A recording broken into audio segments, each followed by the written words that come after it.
Hi, kindergartners. I hope you're doing great. I thought I would come to you again today and read to you some more Junie B. Jones Has a Peep in Her Pocket. Last time I spoke with you, we left off, and Junie B. was just getting on the bus to go to her field trip. And she does not want to go to the farm because she is very afraid of roosters. Let's continue to read and see what happens. Junie B, Lucille and I saved you a seat. Then she grabbed my arm and she took me to the back of the bus.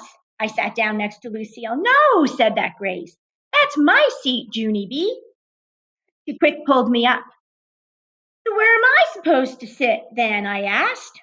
Lucille pointed across the aisle. Right there, silly, she said. You're sitting directly across from Grace and I. And so it's almost like we're sitting together, except we're separated. I sat down. But there's nobody to talk to over here, I said. Just then, that meanie Jim jumped up from the seat behind me. Me, you can talk to me, he said, very laughing. Then he leaned in my ear and he hollered, cock-a-doodle-doo, right into my eardrum. Too bad you're afraid of roosters, he said. Roosters can tell if you're afraid, Junie B. Ask anybody. Roosters always peck the scaredy heads first. No, they do not, Jim, I said back. You're just making that up, probably. And anyhow, if roosters pecked people's heads off, all the farmers would have nub heads. Only they don't, so there, ha, ha. Oh, Jim raised his eyebrow. Are you sure all the farmers don't have nubs on their heads? He said in a kind of spooky voice. Are you? He did a grin. Why do you think farmers wear hats? Just then he leaned closer. To cover up the nubs, that's why, he whispered. After that, he lifted my hat off and he patted me on the head and he said, cock-a-doodle-doo, all over again. The bus drove for a very long time. Polly Allen Puffer was sitting next to that Jim I hate. While we were riding, he stood up behind me. Junie B, listen to the song we just made up, he said. Then he and Jim started to sing their song as loud as they could. Old MacDonald had a nub, E-I-E-I-O, and on his nub he had a hat, E-I-E-I-O, with an ow-ow here and an ow-ow there, here and now, there and now, everywhere an ow-ow. Old MacDonald had a nub, E-I-E-I-O. Finally, I covered my ears with my hands so I couldn't hear them anymore. Then I sing a loud song of my own. It's called, Ha, Ha, I Can't Hear You.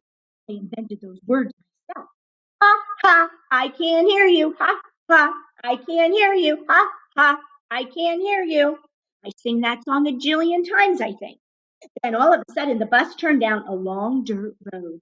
And oh no, it was the farm. We're here, we're here, we're here, shouted the children, very thrilled. I looked out the window.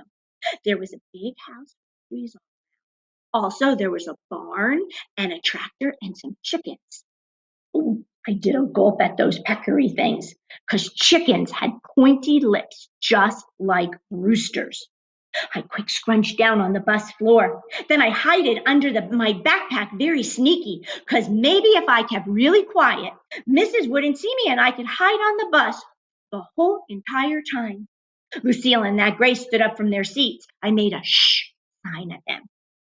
Don't tell the teacher I'm here, and I mean it, I whispered. Only too bad for me, because just then I heard the worstest noise in the whole world. It was the noise of that big, fat, tattletale boy. Teacher, teacher, Junie B. Jones is hiding on the floor. I see her, he shouted. Shh, I yelled. But Jim didn't shh. Instead, he jumped right up on the bus seat, and he just kept pointing his fingers at me. She's trying to hide under her backpack so you won't see her, but you can see almost all of her perfectly good. He got off the seat and he waved to me, very teasing. Ta-ta, he said. Then he followed Lucille and Grace right off the bus. After that, my heart got very poundy inside, because I heard the sound of footprints. That's why. I scrunched myself tighter. Junie B, it was the voice of Mrs. I didn't answer her. Junie B, I see you, okay? Your backpack isn't big enough to hide you, she said. I looked at the voice. Hello? How are you today? I'm kind of nervous.